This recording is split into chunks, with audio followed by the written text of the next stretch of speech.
Merci beaucoup. Alors, je vais commencer par parler du jeune homme qui se trouve à ma droite. Donc, Norbert Merjanian. Je vais pas dire qu'il fait vieux quand même. Donc, Norbert Merjanian est né en 1968 à Sisteron. Il a fait une carrière dans la banque jusqu'en 2006. Puis il s'est installé à Nantes où il se consacre depuis à l'écriture. Parce que Norbert est un auteur de science-fiction. Il a écrit son premier roman qui s'intitule Les Tours de Samarante, qui remonte à 2008, qui a été publié à des Noëls la même année et qui a décroché le nouveau Grand Prix de l'ASF la même année aussi. Son deuxième roman qui fait suite au Tour de Samarante s'intitule Trace Altitude Zéro. Il a été la même année, en 2011 qu'il a été publié, finaliste du prix des blogueurs, l'année de la création du prix. Dans ces deux romans, Norbert il parle d'une terre du futur lointain, un futur post-apocalyptique. Suite à des guerres climatiques, les océans de la Terre se sont asséchés. Les dernières cités humaines qui vivent dans le lit de l'océan Atlantique asséché sont sur le point de se livrer une guerre sans merci contre une civilisation de cyborgs. Dans cet univers, les dates, on parle de temps ici, sont calculées non pas à partir d'un événement du passé, mais bel et bien par rapport à un événement du futur, qui est celui de l'avènement de la première intelligence artificielle qu'il appelle la créatura. Donc tout ça, ce sont des thèmes qui sont très duniens, bien sûr, et c'est, je pense, l'une des raisons pour laquelle il a été sélectionné pour nous parler ici. Donc, est-ce que tu veux rajouter quelque chose, Norbert? C'est parfait, c'était parfait. C'est gentil, merci beaucoup. À ma gauche, donc, le capitaine du Nexus 6. Alors, donc, derrière ce personnage qui écume les recoins les plus éloignés de notre galaxie, on trouve un blogueur vidéaste, ce qu'on appelle aussi un vlogueur, présent sur YouTube depuis décembre 2014. Donc, depuis cette date, on a pu voir apparaître sur sa chaîne pas moins de 10 vidéos sur les thèmes de SF les plus variés. Alors, il aime nous présenter des critiques de films et de livres, il aime présenter des genres, par exemple le post-apocalyptique qui, semble-t-il, lui plaît beaucoup. Bon, c'est pas mon cas, mais c'est pas grave. Ah, mais il faut de tout dans la nature. Et surtout de l'actualité de la science-fiction qui est riche et qui, dans les mois qui viennent, sera riche aussi. Et je pense que ça sera très intéressant de suivre sa chaîne de ce fait. Donc le capitaine, il aime la science-fiction, il le dit, il partage son goût, c'est précieux de nos jours. C'est en tout cas un connaisseur de Dune, si j'en crois certaines choses que j'ai pu voir dans ses vidéos, certaines références, ou même l'ambiance musicale parfois. Oui. Bon, alors si là aussi tu souhaites dire des choses, je t'en prie. Voilà, en fait, pour ceux qui ne connaissent pas, ici, le but, c'est de parler de la science-fiction dans sa globalité, c'est-à-dire le cinéma, évidemment, mais la littérature, et tu ne l'as pas cité parce qu'on a fait qu'une seule vidéo, le jeu vidéo également, et puis a priori, ça pourrait être d'autres sujets également. On ne se concentre pas forcément sur une œuvre, ça peut être un thème, comme tu l'as rappelé, et l'idée, c'est vraiment d'apporter notre analyse de la chose. Et concernant Dune, eh bien, j'ai une relation tout à fait, j'allais dire charnelle, mais ça c'est mon côté coquin, avec Dune, car c'est peut-être, avec Star Wars, le premier univers de science-fiction que j'ai découvert vers mes 3-4 ans, avec le film. Et puis avec le livre vers mes 7, 8, 9 ans, donc voilà, c'est un truc familial, c'est un truc de mon père également. Et pour l'ambiance musicale, eh bien, c'est aussi grâce à mon réalisateur et aussi membre d'équipage du vaisseau, Alex, qui est là, et qui choisit les musiques et qui sait bien les choisir. Voilà. Donc maintenant on va parler de Dune et ça va être bon. Alors, il ne reste plus qu'à me présenter moi-même. Donc, mon pseudonyme, Anudar Brusseis. Vous pouvez oublier le deuxième. Anudar, ça suffit. Dans la vraie vie, je suis professeur de sciences de la vie de la Terre, dans un collège qui est juste à côté d'ici. Et puis, si je suis ici, c'est pas parce que je dissèque des souris et des grenouilles, c'est parce que je suis blogueur de science-fiction depuis 2010. Donc, sur mon blog, ce dont je parle, c'est surtout de mes lectures, et puis aussi des films que je vais voir quand j'ai envie d'en parler. Alors, Dune, c'est un univers qui m'accompagne depuis un âge assez jeune, peut-être pas autant que le capitaine ici présent. C'est un univers que j'ai découvert quand j'avais 14 ans. J'ai découvert par l'intermédiaire du jeu de Cryo, que certains d'entre vous connaissent sans doute. Hein. Et c'est dans les semaines qui ont suivi mon jeu intensif dans cet univers-là, je me suis lancé dans le livre écrit par Frank Herbert.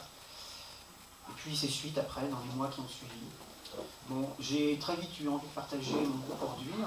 Alors, ça a été bien sûr l'une de mes intentions lorsque je me suis décidé d'ouvrir mon blog, mais bien avant ça, j'ai découvert donc sur internet une communauté d'amateurs de Dune sur le site dune-sf.fr que je représente ici. C'est la seule communauté dunienne francophone de référence et j'y participe depuis 2005 avec beaucoup de bonheur. Donc, à la fin de la séance, je tiendrai à votre disposition des cartes de visite. N'hésitez pas à venir les récupérer, puis à nous rendre visite. Nous sommes présents sur pas mal de réseaux sociaux et nous aimons beaucoup interagir avec d'autres amateurs de Dune. On est là pour ça. On va en venir maintenant, donc, enfin, à cette conférence, la temporalité dans Dune. Alors, bon, déjà, comme vous le savez, Dune, c'est une œuvre qui a 50 ans cette année, puisque c'est l'anniversaire de la première publication en livre. Donc 50 ans, pourtant une œuvre dont nous parlons encore.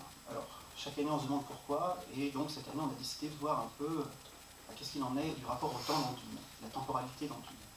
Alors pour faire une espèce d'introduction, j'aimerais un peu, déjà qu'on restitue un peu les choses, et qu'on se pose une question simple dans sa formulation, mais peut-être pas dans la réponse à laquelle on peut lui apporter. Le temps c'est quoi en fait? Vas-y Norbert, je te laisse. Ah oui, carrément, d'accord. Alors, moi, ce qui m'a... Pour Dune, je ne l'ai pas dit, mais effectivement, c'est un univers qui m'a nourri aussi beaucoup. Ce que je partage avec cet univers, je crois, c'est, en tant qu'auteur, c'est que moi, j'écris aussi, enfin, j'écris essentiellement un univers monde, et Dune, c'est typiquement l'univers monde. Donc, la notion du temps est, à mon sens, fondamentale dans un univers monde, quel qu'il soit. Et si on part sur l'idée qu'est-ce que le temps, moi j'aurais tout de suite, enfin, ce qui m'est venu à l'esprit très vite, c'est au fond, non pas définir le temps comme la flèche du temps, ce qu'on a l'habitude de dire, ou même, on va aborder ça ensuite, le temps dans Dune, mais vraiment le temps en tant que tel. Et là-dessus, moi, je m'appuie sur ce que j'ai lu dans le monde de la physique, et notamment une des représentations les plus intéressantes, les plus innovantes, je trouve, ça vient de certains physiciens quantiques, la mécanique quantique à boucle, qui disent tout simplement que le temps à l'échelle quantique, à l'échelle du tout petit, tout simplement n'existe pas. Donc déjà, ça pose des choses, et au fond, donc du coup, qu'est-ce que le temps? C'est quand il apparaît, et quand est-ce que, où il apparaît dans l'univers macroscopique qui est le nôtre.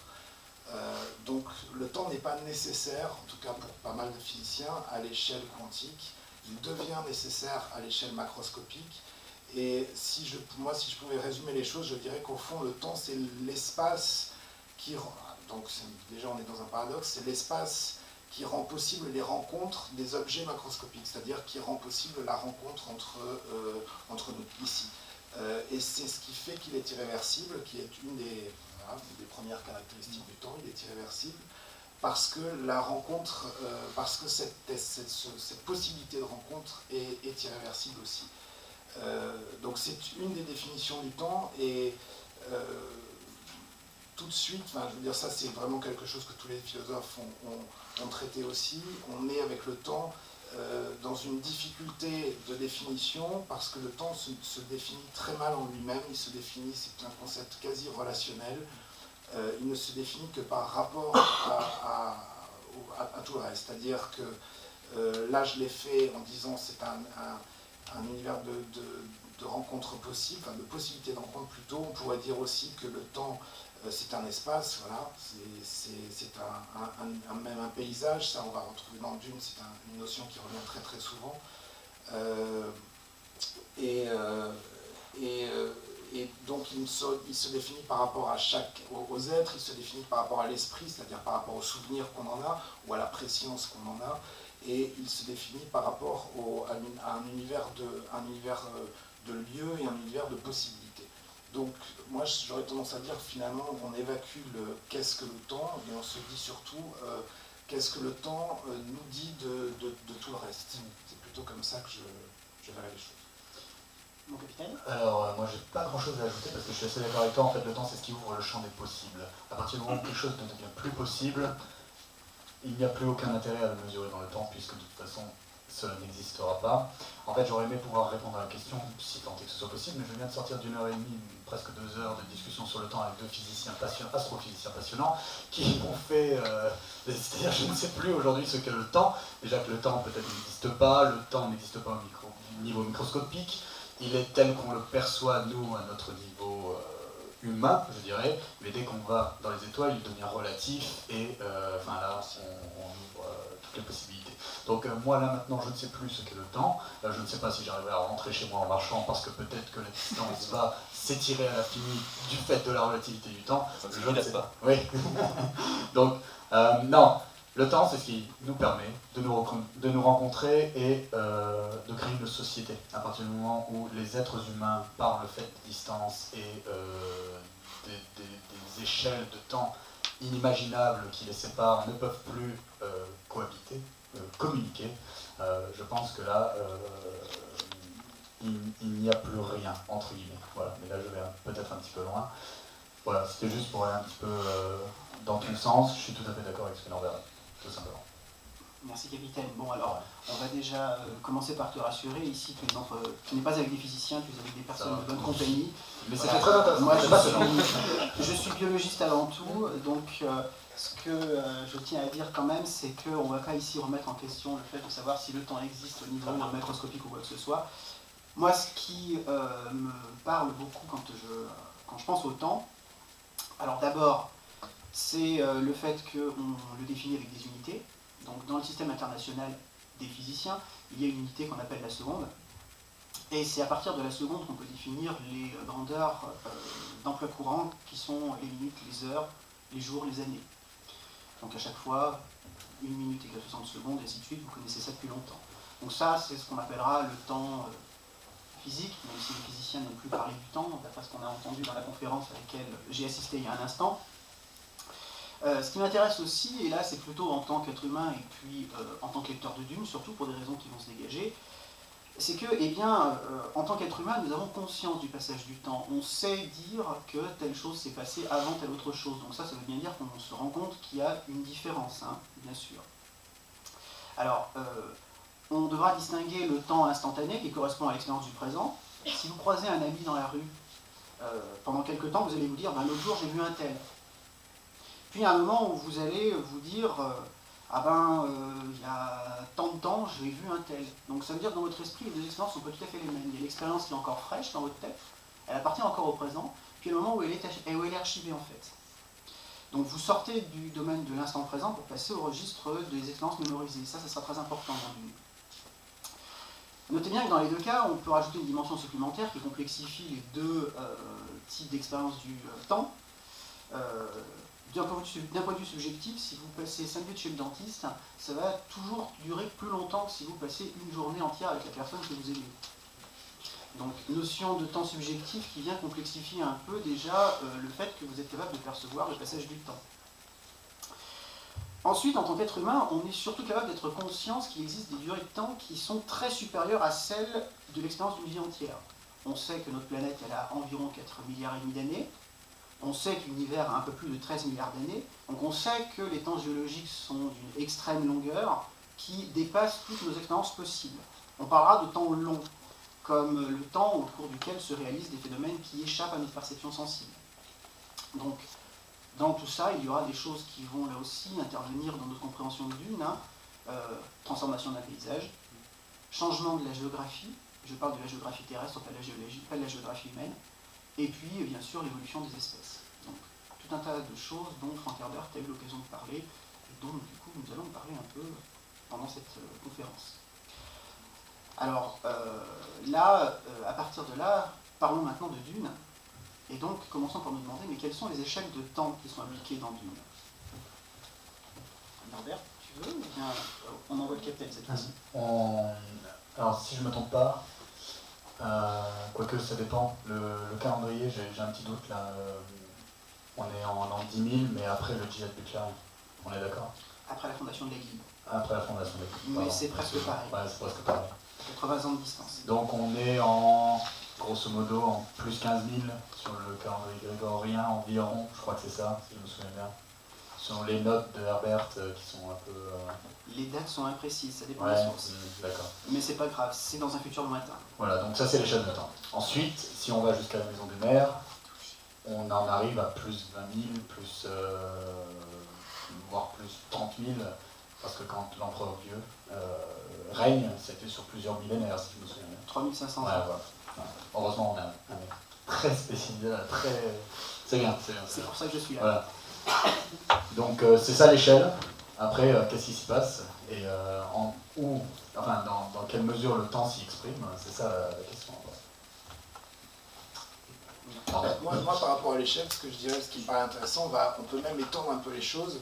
Il y a une notion qui me paraît fondamentale dans Dune, chez Herbert, c'est l'idée le rapport entre la permanence et la non-permanence. C'est-à-dire qu'il y a plusieurs moments où Frank Herbert dit rien n'est permanent, rien, aucune chose, rien n'est permanent, mais tout lutte pour la permanence. Et ce qui peut être aussi une définition de la vie d'ailleurs, de la vie micro-organique comme de la vie intelligente. Et au fond, toutes les formes d'organisation dans Dune, quelle qu'elle soit, répondent à ce principe. Et c'est bien un principe temporel, c'est-à-dire que le principe c'est la non-permanence, donc c'est un principe anthropique, tout disparaît. Et tout lutte pour sa permanence. Et donc ensuite, ce qui est intéressant de voir, c'est comment est-ce que les différentes organisations, les différents systèmes de pensée, les protagonistes aussi, les personnages, développent des stratégies, des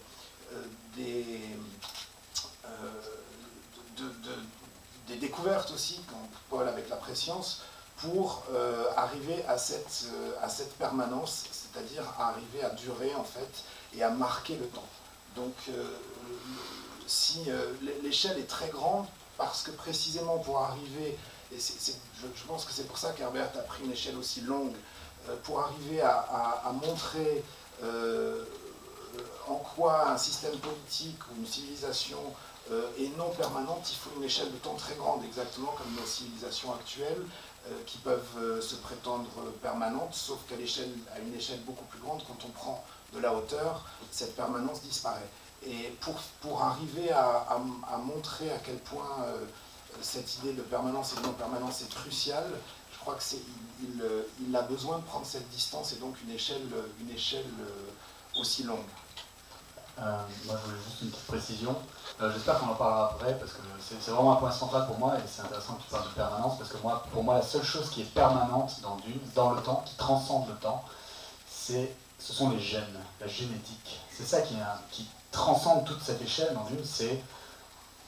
Alors, ça s'exprime sur différents niveaux, c'est-à-dire le but ultime du Bene Gesserit, c'est-à-dire le fait de créer le Kwisatz Haderach. Donc ça passe par la génétique, puisque ça passe par la reproduction, par tout ce plan de reproduction qui s'étale sur des milliers d'années. Ça passe aussi par la représentation des maisons, la maison Atreides, la maison Harkonnen, qui ne finissent pas d'exister, puisqu'il y a reproduction sociale, il y a ce système social établi jusqu'à un certain point, mais c'est vraiment ça qui est important dans Dune, je pense, c'est les gènes qui perdurent sur toute cette échelle. On le voit aussi avec Duncan Idaho qui dit on n'a pas fini avec la vie, puisque pour ceux qui n'ont peut-être pas lu Dune jusqu'à l'eau de mer, Duncan Idaho qui est un personnage qui meurt alors dès Dune, sera cloné à de multiples reprises pendant des milliers d'années dans les livres suivants. Je viens de spoiler mon ami François Sorel. J'ai lu jusqu'au Messie, il y a déjà son premier clone. Bon, c'est bon, d'accord, il y en aura d'autres, beaucoup d'autres. Alors en effet, oui, déjà pour resituer les échelles de temps dans Dune, on ne peut pas ne pas parler des dates auxquelles ça se produit. Donc on annonce au début de l'œuvre, en fait, on annonce l'année 1191. Sauf que ce n'est pas une année 1191 par rapport à notre calendrier à nous, c'est par rapport à la fondation d'une institution qui est la Ligue spatiale. Alors, en fait, ça veut dire que depuis environ 10 000 ans, les gens de l'univers de Dune, ils connaissent le voyage spatial instantané. Et d'une certaine façon, en fait, il n'y a plus rien à inventer. Donc ils vivent dans une civilisation qui est une civilisation permanente, où rien de fondamental n'a changé depuis pas loin de 10 000 ans. Donc on en rejoint du coup ce dont Norbert parlait, le fait qu'on est dans une culture de la permanence et en fait de la stagnation. Ces gens-là vivent dans un présent éternel. Et pourtant, dans le même temps, ils trouvent moyen de se projeter un peu dans l'avenir. Notez bien que les puissants, ils sont capables de se projeter dans des stratégies à long terme. Et ça, c'est un énorme point commun entre les deux ennemis irréconciliables que sont le duc Leto Atreides et puis le baron Vladimir Harkonnen. Le duc, lui, il veut acquérir le pouvoir du désert pour permettre à sa maison de s'installer d'une façon durable sur Arrakis. Le baron, lui, qu'est-ce qu'il veut? C'est mettre un de ses descendants sur le trône impérial. Et ça, ce sont des plans à échelle de des années, des décennies, qu'ils sont capables de donc concevoir. Et dans les deux cas, leurs stratégies vont leur survivre, et même réussir. Tout ça est rendu possible aussi, bien sûr, grâce à la présence de l'épice, donc c'est cette drogue qui est produite à partir de la récolte de ce que l'on trouve sur la planète Arrakis. Donc cette drogue permet de prolonger la vie, bien sûr, et donc de changer un peu le rapport au temps des gens dans cet univers. Puisque d'un seul coup, les gens peuvent vivre plusieurs siècles à la suite. Donc bien sûr, ceci nous amènera plus tard à parler un peu du rapport au temps, cette fois-ci non pas civilisationnel, mais individuel dans Dune. Alors avant ça, peut-être que, puisque dans Dune on a beaucoup parlé d'écologie, peut-être que ce serait bien de se demander si le temps long dont on parlait tout à l'heure, il a cours dans le cycle. Est-ce que les gens se préoccupent de temps long ou bien juste de temps court à échelle humaine? Donc là, je vais peut-être commencer par interroger Norbert, puisque lui, il aime beaucoup les temps. Moi, j'aime beaucoup les temps longs. Oui. Enfin, j'aime plutôt la rencontre du temps long et du temps humain, justement, du temps court. Et alors, il y a plein de façons de répondre à cette question, parce qu'il y a la façon presque dramaturgique, qui est au fond de dire l'auteur de Dune utilise une unité de lieu qui est Arrakis parce que c'est un nexus temporel. Et qu'est-ce que ça veut dire? Il le définit, il y a plein d'endroits où il définit ce qu'est un nexus temporel. Ça renvoie précisément, à mon avis, à sa façon de concevoir le temps. C'est-à-dire qu'il y a énormément dans Dune de passages où le temps est conçu comme un écoulement, mais un écoulement les images qu'il emploie d'ailleurs sont souvent un écoulement de sable ou un écoulement d'eau, c'est-à-dire quelque chose d'extrêmement fluide, d'inconsistant, de non formel et non formé, et de quasi invisible, imperceptible. Et donc là on est sur les temps longs, et tout le rapport, là encore, que ce soit des Bene Gesserit, de la préscience, etc., c'est d'arriver, par rapport à cet écoulement long et imperceptible, à trouver des lignes de crête, des failles, des repères qui permettent de baliser cette espèce de matière temporelle informe. Et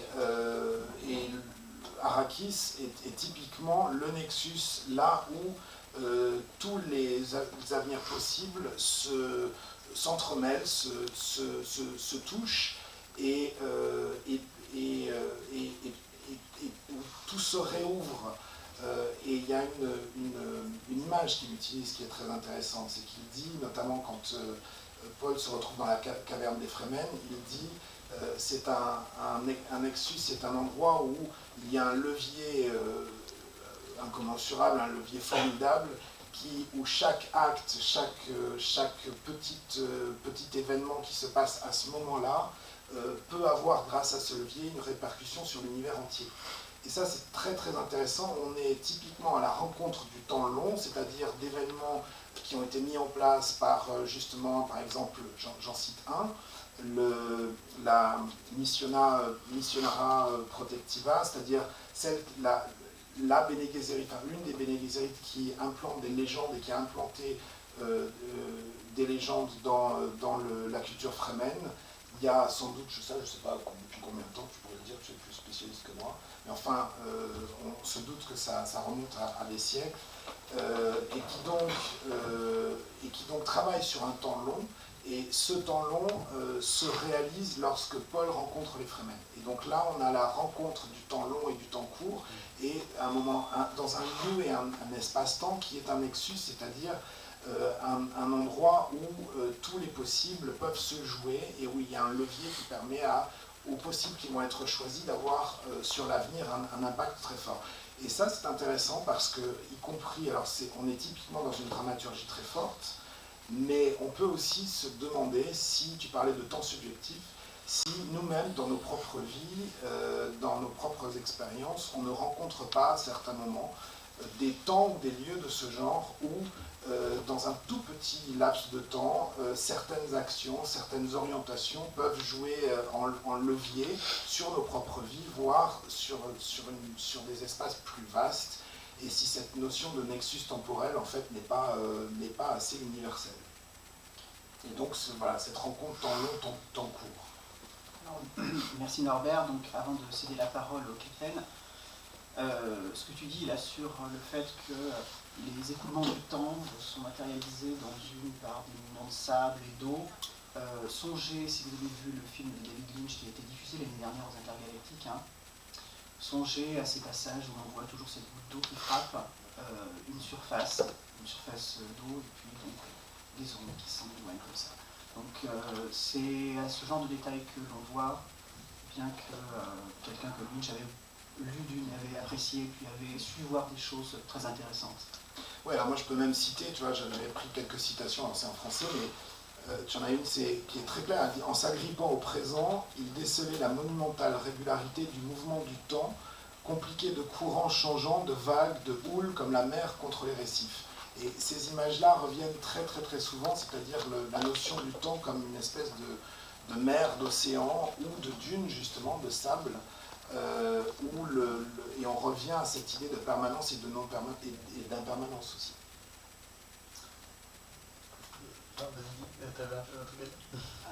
J'avais te laisser la parole. Bon, la question c'était est-ce que les personnages, quels sont les personnages qui ressentent le temps court, le temps long, c'était un peu ça le début de la phrase de base. Ok. Bon, sans rentrer trop dans les détails, mais tu as un peu abordé le sujet, Norbert, je pense que c'est aussi une question de culture dans l'univers de Dune, c'est-à-dire que les Fremen sont plutôt dans une logique de temps court, quoique, après, bon, mais peut-être que je me trompe, mais dans la logique de survie de leur culture aussi, il y a un certain culte du temps long, et surtout aussi par le biais de Shai-Hulud et de cette existence permanente du dieu vert, je dirais. Mais c'est aussi peut-être déterminé par le fait qu'Arrakis soit une planète de sable, du moins au départ, qui est perpétuellement changeante, mais en même temps, d'une certaine manière, perpétuellement la même, puisqu'une dune de sable peut ressembler à une autre, d'un point de vue humain, comme ça, alors qu'en fait elle est totalement différente, et que même, en fait, d'une certaine manière, on puisse pas dire qu'une dune soit toujours la même. S'il y a un coup de vent, elle se modifie même de manière imperceptible. Voilà, personnellement, j'essaie de réfléchir depuis tout à l'heure au sujet, j'arrive pas trop à dire quelque chose de plus intelligent que ce que Norbert vient de dire, donc personnellement, je pense que c'était très intéressant. Non, mais si tu veux, moi, pour poursuivre, ça amène peut-être à la patience, mais tu vas peut-être en parler ensuite. Moi, c'est une chose qui m'a beaucoup, sur laquelle j'ai beaucoup travaillé aussi en tant qu'auteur, c'est précisément le rapport de la préscience à l'avenir, c'est-à-dire que ce qu'on retrouve dans Matrix, dans plein d'auteurs de philosophie, etc., c'est-à-dire jusqu'à quel point une préscience de l'avenir est-elle une prophétie ou est-elle une autoréalisation d'elle-même dans cet avenir. Et ce que je trouve intéressant là aussi dans Dune, c'est qu'il va au-delà de l'autoréalisation. Il y a l'autoréalisation, là encore par les légendes Bene Gesserit et par l'action sur la génétique, mais il y a aussi une réelle préscience qu'incarne le Kwisatz Haderach qui est Paul, et je pense qu'il la matérialise précisément en montrant ce qu'est le temps, c'est-à-dire justement cette espèce de paysage informe, souvent aussi il le décrit comme une vallée ou comme un paysage où il lui est possible de voir certains aspects, certains moments du temps futur, et à d'autres moments, c'est des moments qui sont en creux, qu'il ne voit plus, dont il n'a plus la vision. Mais surtout, ce qu'il y a d'intéressant, c'est que la façon qu'il a de décrire ces nexus temporels où apparaissent ces visions, parce que ça n'apparaît pas tout le temps, il n'a pas des visions tout le temps, c'est justement ces moments rassemblés où les possibles, ces possibles sont entremêlés et où lui voit des lignes de failles, des irrégularités dans toutes les possibilités qui sont face à lui, et où au fond il a à ce moment-là, par son action, la possibilité d'orienter des schémas, et ça c'est d'orienter aussi bien l'avenir concret une multitude de gens, y compris une espèce de schéma spatio-temporel de façon plus générale. Par exemple, si je reviens au djihad, qui est une de ses obsessions, il ne cesse de vouloir échapper au djihad, qu'il voit comme une espèce de fatalité, de ligne de possible qui revient en grande probabilité. C'est-à-dire très très souvent, il est face à cet avenir qu'il pressent, qu'il ressent comme revenant très très souvent, et donc il va devoir trouver les lignes de faille qui ne correspondent pas exactement à cet avenir pour lui échapper.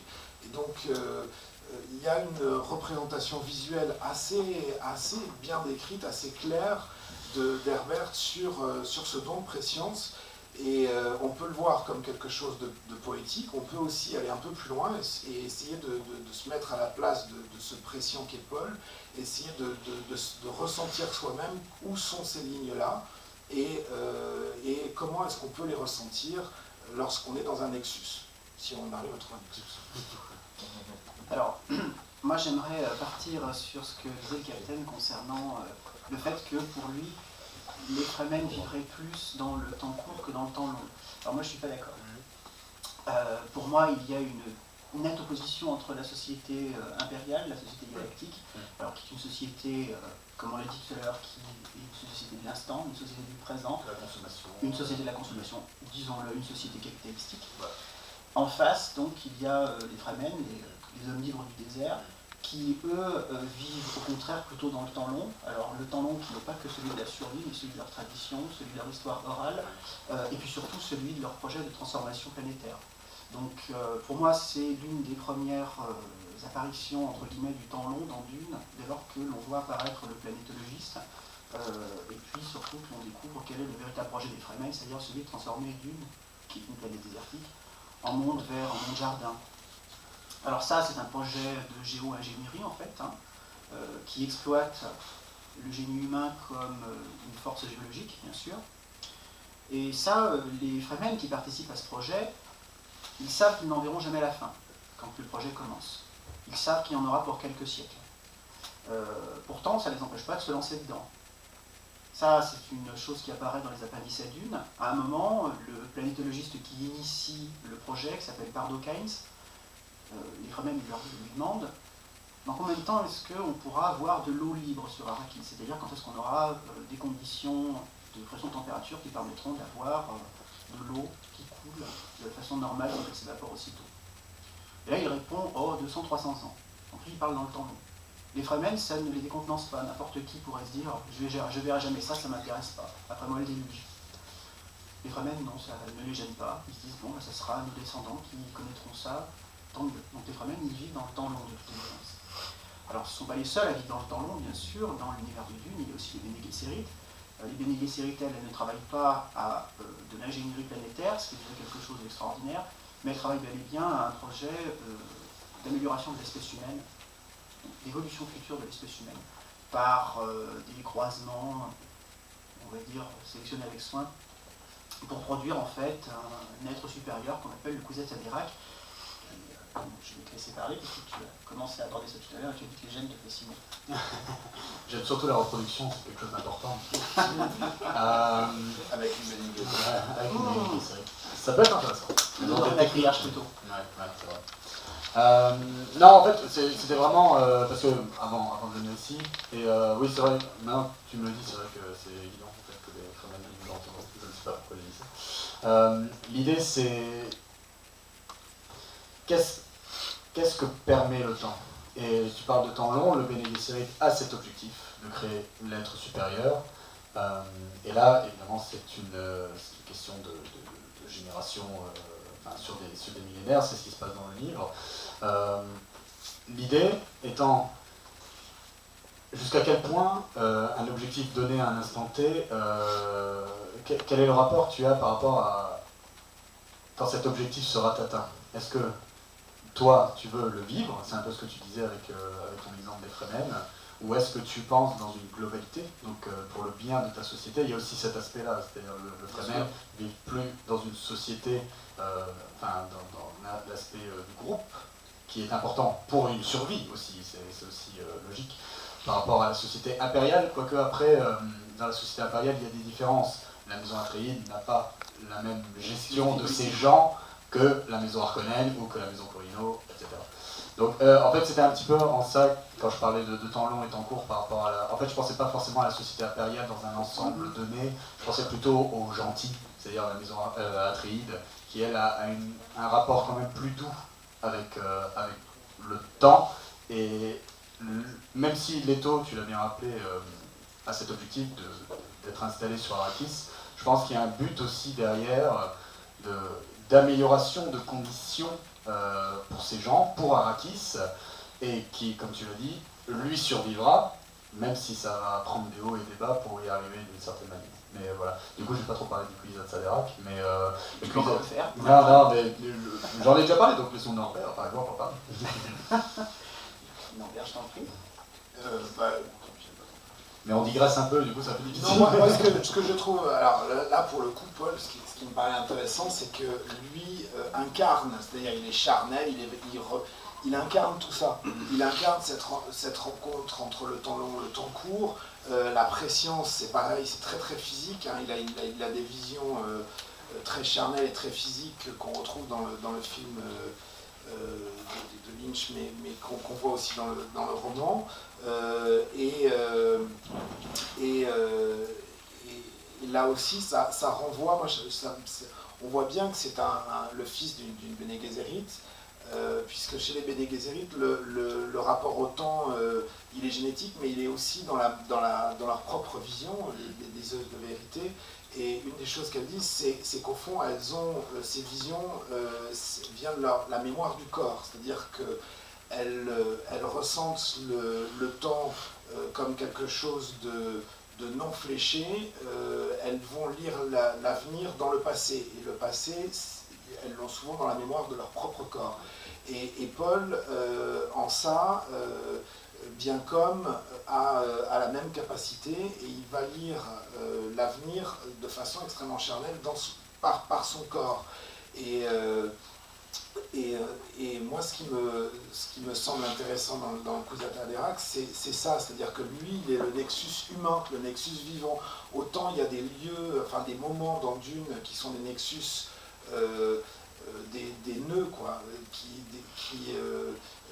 spatiaux ou spatio-temporels, autant lui, c'est vraiment le nexus humain, le nexus vivant, qui est le nœud ultime de tout ça. Et c'est peut-être ça, cette notion de Kwisatz Haderach, qui est l'humain, alors on pourrait dire supérieur, mais pour les Bene Gesserit, c'est l'humain tout court. Hein. Moi, je me souviens du moment où il y a cette citation aussi, où elles disent qu'elles font le tamis, je crois que c'est pas la mère de Paul, c'est la révérende mère. C'est la révérende mère qui dit qu'elle tamise les gens pour ne garder que les humains. Donc moi j'adore cette idée parce que j'ai tendance à considérer qu'effectivement l'humanité, la vraie humanité est rare, et donc elle ne cherche pas un surhumain, elle cherche le véritable humain. Et Paul est le véritable humain, c'est-à-dire celui qui arrive à être au nœud aussi bien des prophéties, des temps longs, et en même temps de lui-même, c'est-à-dire qu'il oriente par ses propres désirs, ses propres volontés, il oriente l'univers entier. Et c'est là où je pense que l'œuvre de Dune est atemporelle, parce que ce qu'elle questionne, c'est notre rapport, et le rapport de tout être humain à l'univers qui l'entoure, et avec cette idée qui est très forte, et qu'il est possible de modifier l'univers entier, même dans une caverne Fremen. Alors en effet, c'est depuis le lieu où Paul s'abrite, hein, dans le siège des Fremen, c'est là qu'il prend la décision de changer l'univers en fait. Donc, s'il est capable de prendre cette décision, c'est bien sûr parce qu'il est produit du programme de sélection génétique des Bene Gesserit. Alors, on parlait de temps long, il est annoncé dans Dune que le programme de sélection génétique des Bene Gesserit, il est de 100 générations. une génération humaine, on considère que c'est environ 25 ans, c'est-à-dire entre le moment où une personne naît et puis le moment où, en général, le premier enfant naît, en moyenne, c'est aux alentours de 25 ans. Donc 25 fois 100 générations, ça fait 2500 ans, si je ne me trompe pas. Donc ça veut dire que ce programme, il est étalé sur tout l'univers connu, sur une échelle de 2500 ans. Tout ça pour arriver à un être humain, ou post-humain peut-être, puisque Paul possède quand même des talents peu communs. Alors, n'oublions pas que l'une des premières choses qui nous permettent de prendre conscience qu'il est spécial, c'est quand le duc, son père, lui dit qu'il est manta, en fait, ordinateur humain. Si l'on y réfléchit bien, de cette capacité d'être manta, c'est de là que l'on peut peut-être expliquer la préscience de Paul, qui en dehors de ça semble un peu quelque chose de magique. Associer le fait que Paul possède, puisqu'il est le Kwisatz-Haderach, d'une mémoire seconde qui lui permet d'avoir une expérience de ses vies passées, en fait, enfin des vies de ses ancêtres, pour être plus précis. Associer ceci au fait qu'il est un ordinateur humain, c'est-à-dire capable de réaliser des computations, des projections. Vous êtes capable d'expliquer sa préscience. Vous êtes capable d'expliquer pourquoi est-ce qu'il est capable de voir les êtres humains. Bon. Alors, ceci étant dit, dans cet univers de Dune, jusqu'à présent, on a beaucoup dit que la société impériale, la société commune, vivait dans un monde un peu permanent, un peu inchangé. Les Fremen, ils vivent dans le temps long, mais dans le même temps, eux-mêmes, leur tradition ne change pas, n'évolue pas, hein, jusqu'au moment où Paul fait son arrivée. Et donc, du coup, est-ce que, quelque part, est-ce que c'est toujours le cas? Est-ce que le rapport humain au temps ne change-t-il jamais dans le cycle de Frank Herbert? Et là, on va parler de Dune, bien sûr, mais aussi de ce qui vient après. C'est-à-dire la suite de livres qui commence par le Messie de Dune, puis il y a toute une série jusqu'à la Maison des Nerfs. Donc, je ne sais pas qui veut commencer par se lancer. Ah, Norbert t'a montré, donc c'est à toi. Non, j'avoue, là, je suis pas très inspiré.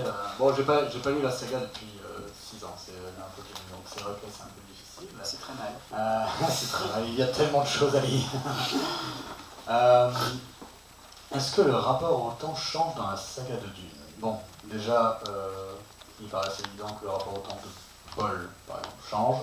De Leto, une fois qu'il devient empereur Dieu, puisqu'il vivra des milliers d'années déjà. Donc le rapport au temps, inévitablement, est modifié à partir du moment où tu deviens éternel d'une certaine manière. Tu ne conçois plus ta propre existence de la même manière, la propre existence des autres, parce que au bout de 10 000 années d'existence, comment peux-tu ne pas considérer les autres comme des fourmis, puisque tu es au-dessus tu seras éternel. Donc il y a un rapport au temps qui change. Le rapport au temps pour les Fremen, par exemple, puisque leur société va évoluer, puisque Arrakis finira par devenir, en tout cas pendant une période, si je ne me trompe pas, mais on me corrigera, deviendra un paradis pendant un certain temps, et redeviendra un enfer. Voilà. C'est pour toi, je le spoil. En même temps, c'est un peu difficile. Il y a une modification de cette perception. Après, c'est toujours par rapport, on a un peu abordé le sujet, mais comment tu perçois les choses, à quel degré. Tu vois, par exemple, on disait les Fremen sont dans le temps long, mais effectivement, leur culture ne se modifie pas. Donc, eux aussi, ils sont dans une espèce de reproduction de leur culture, un peu comme l'Empire galactique. Donc, c'est ça. Peut-être que sur certains cadres, certaines échelles, la perception du temps change, mais sur d'autres, au final, pas du tout. Question. Voilà. Alors, Norbert, si tu veux prendre le relais. Oui, moi je vais quand même aussi revenir sur ce que tu as dit sur le pôle élémentaire, parce que ça me paraît important dans la notion du temps. Il y a une chose là aussi que moi sur laquelle j'ai beaucoup travaillé dans mes propres écrits, où j'appelle ça la voie des machines, et les mantas représentent dans Dune les ordinateurs humains.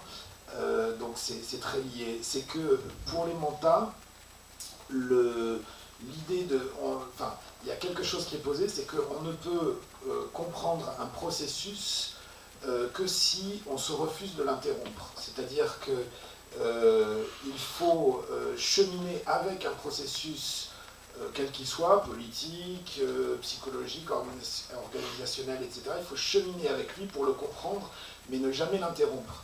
Et on voit bien le rapport, les mantas ont un rapport à l'action qui est donc presque taoïste. Ils sont dans la non-action. Et en revanche, ils sont des conseillers de gens qui agissent. Mais eux-mêmes, la plupart du temps, proposent des pistes d'action, mais n'agissent pas. Or, Paul, le moment où il n'est plus mental, c'est le moment où précisément où il dépasse totalement la pensée même du mental. C'est quand c'est quand son rapport au temps et au processus change, dans la mesure où il agit très vite, il agit. Et pour moi, c'est en cela que, effectivement, c'est peut-être un mental à la base, mais il ne l'est plus très très vite, et même dans son esprit, à mon sens, il ne l'est pas du tout. Et pour ce qui est, voilà, et pour ce qui est du rapport du temps après dans Dune, moi j'ai tendance à penser que là après, quand on est dans l'immortalité, on retombe sur des thèmes qui sont quand même assez classiques, enfin, je sais pas, mais qui sont très classiques dans toute la littérature fantastique, de SF, voire philosophique. Le rapport de l'homme à l'immortalité, ou le rapport de l'homme à des temps plus longs, ça a été beaucoup traité. Moi, sur l'œuvre de Dune, par rapport à ça, j'ai pas... Ou le rapport à la mémoire aussi. De plus. Oui, sur le rapport à la mémoire aussi, c'est-à-dire de toute façon, le temps, le temps humain, enfin notre vision du temps plutôt, c'est nécessairement un rapport mémoriel. On n'a de conscience du temps que par notre mémoire. Donc évidemment, si on a une mémoire qui est très très longue, sur une durée très longue, notre rapport au temps ne sera pas le même. Et là, on ouvre un autre, on peut en discuter, mais pour moi, c'est vraiment un autre champ de discussion qui est très vaste en soi.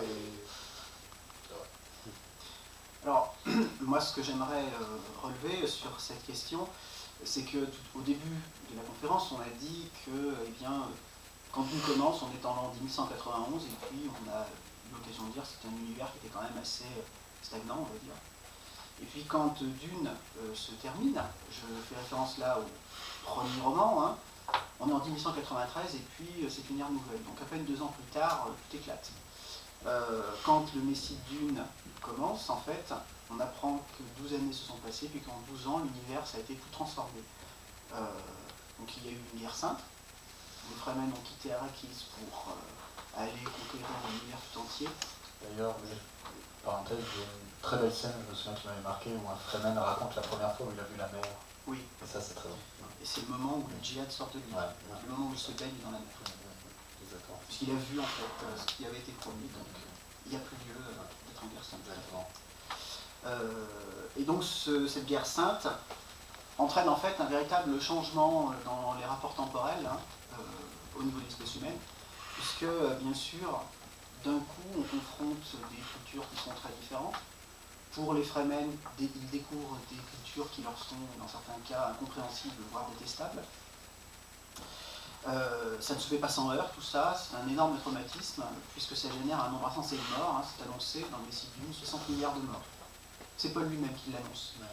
Il se compare à Hitler, hein. Enfin, oui. Il dit j'ai tué plus d'humains que... parce que l'histoire humaine c'est un peu perdu, hein. Il dit, je ne sais plus exactement ça dans le texte, mais que ces vulgaires dictateurs de la Terre, il cite Hitler, Staline, donc pour nous en tant que lecteurs du 21e, ça prend une résonance. Ça prend une résonance, oui, tout à fait. Donc ça, ce rapport au temps est d'un seul coup bouleversé. En 12 ans, en fait, l'univers change pour les gens du quotidien, en fait. Et ça change encore avec l'irruption du fameux empereur Dieu, dont je vous parlais tout à l'heure. Hein. Alors lui, il fait encore pire, puisque en 3500 ans, il maintient une véritable stagnation. Il va au-delà de la situation qui était antérieure à 1191, il élimine les historiens par exemple. Donc le passé n'a plus le droit de citer. Donc là, on est à nouveau dans une civilisation qui est dans un présent qui s'étire à l'infini, mais là c'est dans un but à vocation totalitaire. Et là on en revient à ce que dit Norbert depuis le début. L'objectif de l'empereur Dieu, c'est en fait de concevoir un nexus, un nouveau nexus, qui va se résoudre lorsqu'il va mourir.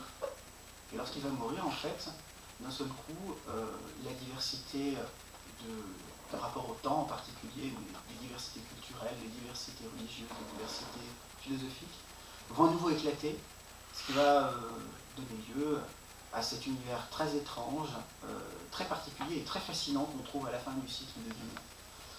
Où là, donc, après toutes les milliers d'années de péripéties qui se sont produites et dont il a été question, les personnages, en fin de compte, sont différents. On pourrait presque les qualifier de post-humains. Ils ont un rapport au temps qui n'a plus rien à voir avec le nôtre, en particulier. Et surtout avec les personnages majeurs des Rivera en mer, qui, avec leur mémoire seconde, ont un accès à tout ce qui s'est passé jadis, et qui pourtant ont une conscience, comme quoi elles sont peut-être les dernières Rivera en mer, qu'elles font partie de la dernière génération de Rivera en mer. Alors, si mes honorables collègues veulent rajouter quelque chose, je les écouterai bien volontiers, et puis après, nous aimerions vous donner la parole à vous, surtout, parce que nous pensons que vous avez des choses à dire. Alors moi, je voudrais juste rajouter une chose, c'est il me semble que Herbert a un rapport au temps, comme d'ailleurs à toute son œuvre, qui est celui de la vie. C'est-à-dire, là je reprends une de ses citations, mais c'est Keynes, le planétologiste, c'est son père en fait, qui dit la vie augmente la capacité de l'environnement à susciter la vie. C'est-à-dire c'est un principe de la vie, elle augmente sa possibilité. Elle modifie l'environnement pour que cet environnement lui soit plus favorable et donc que la possibilité de la vie soit plus grande. Ça, c'est un principe qui peut même être une des définitions de la vie. Et moi, j'aurais tendance à dire, on peut étendre cette idée à l'idée de préscience. C'est-à-dire, si on reprend exactement la même phrase, la préscience augmente la capacité de l'environnement à susciter la préscience. Et c'est là où on peut aussi comprendre la façon dont fonctionne Paul. C'est-à-dire qu'en agissant par préscience, et ce que font les Bene Gesserit aussi, et quasiment tous les protagonistes qui ont une vision du temps long, ils augmentent la capacité de l'environnement à susciter de la préscience. Et quand on est en période de stagnation, c'est que précisément l'environnement a perdu cette capacité. Et quand on est dans un nexus, au contraire, ou dans un temps qui se condense, qui se rassemble, au contraire, l'environnement est plus favorable à la préscience et plus favorable aux visions et donc à une accélération du temps. Et moi, c'est quelque chose sur le... Enfin voilà, j'en parle parce que ça m'a beaucoup frappé en relisant, parce que j'ai un petit peu relu là pour la conférence, sachant que c'est quelque chose, moi, sur lequel je travaille énormément. Tu l'as dit, dans l'univers monde que je décris, il y a un nexus de ce type qui s'appelle le seuil, qui est une datation à 113 années devant le monde que je décris, et où tout le monde sait qu'à ce moment-là, il va y avoir un seuil évolutionnaire, un seuil d'évolution pour toute l'espèce humaine, et tout le monde a cette temporalité en tête. Et en fait, ce que je décris, c'est qu'il y a une accélération au fur et à mesure qu'on se rapproche de ce moment. Il y a une accélération parce que justement le champ des possibles est amplifié par la pensée de cette datation. Et là, pour moi, c'est vraiment un principe, ça renvoie à un principe du vivant. C'est-à-dire que reprennent les hommes, que reprennent les humains, c'est-à-dire à favoriser la possibilité de l'être. Donc c'est un principe qui combat, je veux dire, totalement anti-anthropique ou mésanthropique. Rien à ajouter. Très bien, donc ça va être à vous tous. Alors, comme nous n'avons pas de micro, sauf erreur, il faudra que vous parliez bien fort, s'il vous plaît, pour que tout le monde en profite. Alors, donc, il y a depuis tout à l'heure Damien qui se démanche le bras, donc on va commencer par lui donner la parole. Sois bref, s'il te plaît. En fait, j'aimerais parler par rapport de la prescience, en fait, et sur le fait que la prescience figerait en fait l'avenir, dans le sens où un prescient est bien un nexus en soi où il va imposer une vision de l'avenir, et du fait qu'il ait vu l'avenir dans un sens, cet avenir ne peut plus que s'écouler dans cette direction-là. Et ça se voit, ça commence avec les navigateurs, qui sont prescients en soi, mais c'est une prescience très légère, qui aurait figé potentiellement l'humanité pendant tout l'Empire galactique, suivi seul un autre nexus, donc un autre nexus humain, donc Paul, qui est lui prescient encore plus grand, non visible du coup par les navigateurs, qui est totalement invisible de leur vision, crée une nouvelle direction, mais qui est totalement figée aussi. On arrive à l'Empereur Dieu qui lui pareil provoque la même chose, mais du coup l'Empereur Dieu essaye de casser ça, provoquer une rupture dans ça. C'est-à-dire que lui sait que la prescience fige l'humanité, et du coup il va amplifier le phénomène jusqu'à qu'il ait une solution. Et justement avec les descendants de sa sœur, enfin avec différents fragments, va essayer de créer des êtres et de disperser ces êtres dans ces gènes qui font que ces personnes-là sont invisibles à la prescience et du coup amènent amène à l'avenir à l'humanité qui n'est plus figée par les prescients, en fait. Pour moi, en fait, les prescients, oui, sont des nexus, mais sont des nexus qui amènent un changement, puis on ne peut plus sortir de ce changement parce qu'ils ont vu l'avenir, donc ils ont provoqué l'avenir. Le fait de voir, comme anti-quantique, le fait de voir ne peut amener qu'un seul résultat. Le fait qu'ils aient vu l'avenir, il ne peut plus y avoir que cet avenir. C'est le fait de ne pas voir qui fait que l'avenir peut devenir changeant et provoque la dispersion. Alors c'est ce qu'on appelle le principe des prophéties autoréalisatrices. Donc il est vrai que Frank Herbert lui-même s'amuse à un moment dans les appendices à Dune à comparer la prescience des navigateurs avec celle de Paul. Donc, les navigateurs sont conscients qu'il y a quelque chose qui ne va pas, qui va mal se passer à un moment. Ils voient en fait que, comme dans leur prescience limitée, ils voient qu'il y a des décisions difficiles qui les attendent et ils ne parviennent pas à dire ce qui va se passer derrière. Et Frank Herbert le dit dans les appendices à Dune, de façon très claire, que c'est parce qu'il y a une force qui manipule en fait l'avenir à un niveau qui est supérieur à celui des navigateurs. Donc on peut interpréter cette force en étant Paul ou bien comme étant l'Empereur Dieu lui-même. Ça dépend un peu de la lecture qu'on veut en faire. Toujours est-il que ce qui est très intéressant, c'est comme tu le dis, l'Empereur Dieu, Leto 2, se rend compte que ça ne va pas. Et eh bien, on peut interpréter son plan en fait, de 3500 ans comme étant en fait un moyen de faire émerger bien, des gens qui soient invisibles au regard des prescients. Donc c'est les descendants de la lignée de Siona en fait. Et c'est l'un des enjeux dans la Maison des Mers, les personnages majeurs, ceux qui ont un rôle influent dans le Bene Gesserit, sont tous des descendants de Siona. Pourquoi? Parce que comme ça, ils échappent au regard des navigateurs des dunes. Et puis un éventuel nouveau Kwisatz Haderach s'il y avait un qui venait à venir comme ça. Alors, une autre question? Ouais, j'avais une intervention sur le temps comme enjeu politique. En fait, dans Dune, c'est central parce que le vrai pouvoir, je vais faire un parallèle entre Paul Atreides et Jacques Attali, si vous voulez. Le vrai pouvoir en fait de Paul Atreides, c'est en effet sa maîtrise, pas tellement du temps, mais sa vision du temps qui lui donne une maîtrise du récit du temps. Et lui, il ne peut pas arriver tout seul avec ses gros muscles et casser la gueule au Harkonnen. Il est obligé de mobiliser autour de son récit, et c'est le fait que ce sont les Fremen qui croient en son récit qui va les mettre en mouvement autour du projet projet politique de Paul, qui est de capter du coup ces forces-là. Et il arrive à les capter parce que justement il a ce récit. Alors on voit aussi du coup Leto 2 qui veut tuer les historiens, garde la maîtrise du récit. Parce que c'est le récit qui est une puissance de mise en mouvement des individus. Et on voit ça aujourd'hui quand on voit ceux qui sont placés, je parlais de Jacques Attali. Jacques Attali, souvent il fait des histoires du futur. Il fait des prédictions, Jacques Attali. Et on voit bien que c'est un enjeu de pouvoir majeur. Est-ce qu'on va croire ou pas aux prédictions de Jacques Attali? Si on croit aux prédictions de Jacques Attali, on est tout à fait disposé à devenir le gouvernement mondial, puisque selon Jacques Attali, c'est quelque chose qui était prévu. Et c'est un objet politique énorme que de faire croire qu'on va voir le temps, parce qu'on peut tout à fait imaginer que Paul Atreides fait croire qu'il va voir le temps. Si on est un de ses contemporains, on n'est pas obligé de croire en son pouvoir. Certes, il a les yeux bleus, bon, il a peut-être vu l'eau de la vie, on peut ne pas croire en ces trucs-là, mais il y a un moment, on y croit, on n'y croit pas. Et pour faire parallèle aussi avec le marxisme c'est un récit du temps long avec une prophétie qui dit un jour la classe ouvrière, les forces productrices, les forces productives vont prendre le pouvoir.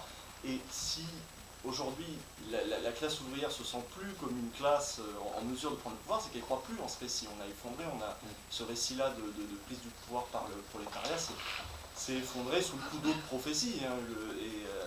Et le marxisme fonctionnait aussi comme une prophétie qui s'est cassée la gueule. Donc la question là, quels sont les prochains grands récits auxquels on va devoir adhérer ou non? Alors il y a le projet de Jacques Attali, là il y a tout ce que nous disent les écolos. C'est ceux qui actuellement produisent le plus de discours, de récits du futur. Bon, si on met de côté les auteurs de science-fiction aussi, mais ceux qui ont un impact direct sur l'univers politique, c'est les écolos. Donc il faut voir si leur récit va plaire assez, va être assez fort. Et c'est pour ça que on est dans l'histoire politique. D'une, son essentiel, Paul Atreides, son essentiel pouvoir, c'est un pouvoir sur le temps, et ce sont que des héros qui ont des pouvoirs sur le temps, lui il est au 2, etc. Et en fait le pouvoir sur le temps, c'est le pouvoir sur la politique. On appelle ça d'ailleurs le pouvoir temporel. Quand on dit pouvoir temporel, c'est le pouvoir politique en fait. Tout à fait, mais Dune est une œuvre très politique. Voilà, oui. Et c'est d'ailleurs l'un des Bene Gesserit s'intéresse à la génétique, mais ce sur quoi elle travaille pour de vrai, c'est la politique. C'est le jeu de pouvoir. Bien sûr. Et moi, je citais la Missionara Protectiva, c'est-à-dire l'implantation de légendes, ce que tu décris très très bien, avec le récit prophétique qui prépare le terrain. Mais là aussi, on peut le voir d'un point de vue écologique, on peut le voir d'un point de vue politique, en disant, au fond, Paul n'est que l'aboutissement du travail des Bene Gesserit. On peut le voir d'un point de vue quasi écologique, c'est-à-dire en disant il y a un environnement qui est travaillé par un récit prophétique, et à un moment donné, dans cet environnement travaillé, il y a un individu ou plusieurs individus qui arrivent et qui restent, qui gardent une possibilité de vision personnelle et de choix personnel. Et c'est là où je trouve que c'est plus intéressant. Parce que si on est simplement dans la réalisation du récit prophétique, au fond, à mon avis, l'œuvre de Dune perdrait beaucoup d'intérêt, et toute œuvre d'ailleurs, tout récit perdrait beaucoup d'intérêt, parce qu'on serait dans un déterminisme absolu du récit qui, du début à la fin, où chaque acteur n'est qu'une marionnette d'un schéma global. Et c'est vrai pour nous aussi. Alors Jacques Attali, moi je rebondis un petit peu, parce qu'effectivement, il prédit, enfin, Jacques Attali, c'est quand même le summum des prédictions qui ne se sont pas réalisées. Donc la vraie science-fiction, c'est lui. La science-fiction qui s'est réalisée, le cyberpunk se réalise aujourd'hui de plein de façons, et personne ne le dit. Donc on n'est pas assez, on est dans notre milieu pas du tout assez, on ne dit pas assez fortement, enfin on n'est pas assez fort sur les prédictions qu'on peut faire, sur les visions qu'on peut avoir, et effectivement on laisse beaucoup parler des gens qui se prétendent prédire, avoir des prédictions importantes. Là moi je pense qu'on peut donner un nom à ça, ça s'appelle la propagande, non? C'est pas la prédiction. Et c'est pour ça le truc de la Missionaria Protectiva, moi j'avais adoré cette idée dans Dune, l'idée que la prophétie n'est pas quelque chose qui vient vraiment d'en haut, un truc transcendant ou je sais pas quoi. Non, c'est un récit qui a été construit par des humains qui avaient un but à un moment, et qu'il n'y a pas tellement de puissance extérieure dans Dune, ou alors si après, mais bon, bien après. Mais en tout cas là, dans ces histoires-là, il y a des simulacres de puissance en fait, dans ces récits qui sont en fait construits. Ouais, moi j'aime bien ton idée de la remise en question de la réalité prophétique de Paul, ou même de l'Empereur Dieu, pour le coup, il vient d'un ver géant, donc c'est quand même un peu plus probant. Mais j'avais jamais imaginé qu'on puisse remettre en question Paul, en fait. Tu vois, tu viens de me donner une idée. Et c'est vrai que en fait, tout ça, c'est un pouvoir de persuasion, c'est-à-dire, c'est l'éternel débat. Est-ce que, dans Matrix, il y a ça, c'est-à-dire l'oracle qui dit à Neo, c'est pas grave pour le vase. Donc évidemment, il se retourne, il fait quel vase, et il renverse le vase. Mais c'est ça la question, est-ce que si elle lui avait pas dit, c'est pas grave pour le vase, est-ce qu'il se serait renversé, est-ce que le vase aurait été cassé? Voilà, c'est toute la question. Et c'est vrai qu'en fait, c'est une propagande à partir du moment où tu instilles un récit dans une société. Si tu fais croire chaque être, chaque composante de cette société à un récit, eh bien les gens inévitablement, de manière presque inconsciente en fait, vont aller vers cet objectif en fait, puisqu'on ne peut pas le remettre en cause, on ne peut pas imaginer autre chose, et à partir du moment où on détruit les historiens, eh bien voilà, on va tous comme un flux en fait, la société devient un flux qui coule vers un objectif final qui est déterminé à l'avance. Voilà. Après, mais c'est sauf s'il y a apparition d'annexus ou d'une singularité qui fait que le flux dévie. Et c'est en ça, d'une certaine manière, c'est dommage que Frank Herbert soit mort avant de finir La Maison des Mers, parce que, surtout que, du coup j'en parle, son fils l'a très mal terminé. Ne lisez pas la fin, c'est très très mauvais. Bref, voilà, on aurait aimé savoir... Enfin, c'est l'idée, c'est un bon... Bon, on en reparlera dehors si vous voulez, on avait dit qu'on n'en parlerait pas. Non, c'est pas qu'on avait dit qu'on n'en parlerait pas, c'est qu'on s'était dit qu'on avait déjà tant de choses à dire Oui, c'est vrai, sur le reste, vrai, que c'était c'est vrai, peut-être pas la peine d'aborder Bon, ça. voilà, bref, si vous voulez, on en parlera dehors. Voilà, tout simplement. Mais c'est dommage qu'il n'ait pas fini, parce que quelle aurait été la prochaine singularité, qu'est-ce qui aurait conclu cette saga, c'est ça qui aurait été... Bon, ça aurait été beau de le savoir. Mais la fin de La Maison des Mers n'est-elle pas la plus belle qui soit, puisqu'elle est ouverte et que du coup on a... Tout est libre pour notre imagination. Ça c'est très personnel après, bon, voilà, chacun voit ce qu'il aurait. Bon. Alors, y a-t-il d'autres questions, s'il vous plaît? Damien, hein? J'ai une remarque par rapport à ce que vous venez de dire, comme quoi, pour moi, enfin, c'est ce que j'ai, pour moi, après l'Enfant Dieu, donc les hérétiques et La Maison des Mers, on n'est plus dans des périodes de temps longs, on est entièrement dans des livres sur le changement. Là, mais dans les hérétiques, c'est le changement le plus total. Les honorés matriarcheux sont partout, débarquent, on ne sait pas qui est le chef de qui, enfin, c'est le gros dawa. Ça va même jusqu'à la destruction, sans dire quoi, mais pour ceux qui ont lu comprendront de quelle destruction je veux parler. Enfin, c'est du pur changement. On a fait la dispersion, il n'y a plus de pression pour moi, donc je reviens à ce que je disais avant. Nous sommes dans un moment de changement. Et dans La Maison des Mers, c'est pareil. La seule chose qu'on essaye de faire dans La Maison des Mers, c'est qu'est-ce qui essaye d'être fait dans La Maison des Mers, c'est la survie justement la survie du chapitre. Comment il s'appelle? Chapter House.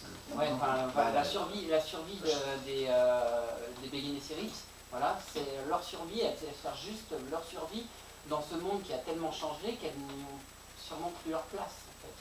Donc tout est, pour moi, tout est après l'Empereur Dieu, nous ne sommes plus du tout dans un moment où le temps est dans la longueur, nous sommes dans un changement perpétuel. C'est pour ça que pour moi les hérétiques est un de mes livres préférés, parce que ça bouge tout le temps, ça change tout le temps. On est à la course, c'est un des rares livres de Herbert où c'est vraiment genre Indiana Jones qui parcourt l'univers. Toute proportion gardée. Oui, toute proportion gardée, je suis On est d'accord. d'accord. Et pour dire que ça avance, on suit Militech, Oui, ça avance, c'est de la pure aventure, c'est de la pure action. C'est vrai que le rapport au temps de certains personnages est très différent dans Les Hérétiques. Hein. Bon, tu parles du personnage de Militech, qui est capable de dilater le temps, puisqu'il bouge plus vite. Bon, je sais pas, il me semble qu'il y a un super-héros qui est capable de faire ce genre de choses dans un autre contexte, mais en tout cas, oui, le personnage de Militech, c'est quelque chose de tout à fait nouveau dans le cycle de Dune. Après, dans quelles conditions il les a écrits aussi, enfin, en tout cas, La Maison des Mers, j'ai l'impression que c'était un peu obligé, il s'est senti obligé de le faire, par exemple. Peut-être pas Les Hérétiques, mais j'ai l'impression que La Maison des Mers, il y avait eu un peu une polémique par rapport à ça, parce qu'il avait été oublié. alors là, ça me dit rien. Ce qui est certain, c'est que dans La Maison des Mers, le livre se termine sur un hommage assez net à la femme qui venait de perdre, en fait. Ouais. Voilà. Donc, je n'irai pas jusqu'à dire qu'il s'est senti obligé de l'écrire, mais il y a une tonalité nostalgique et mélancolique dans La Maison des Mers qui provient sans doute de cette expérience douloureuse. Est-ce qu'il avait prévu d'écrire quelque chose après? On attendra de le voir pour qu'il nous le dise. Là, on va dans un autre sujet. Est-ce que ça aurait pris les formes qui ont été données par son héritier littéraire? Oui. Ça, je ne le prononce pas. Non.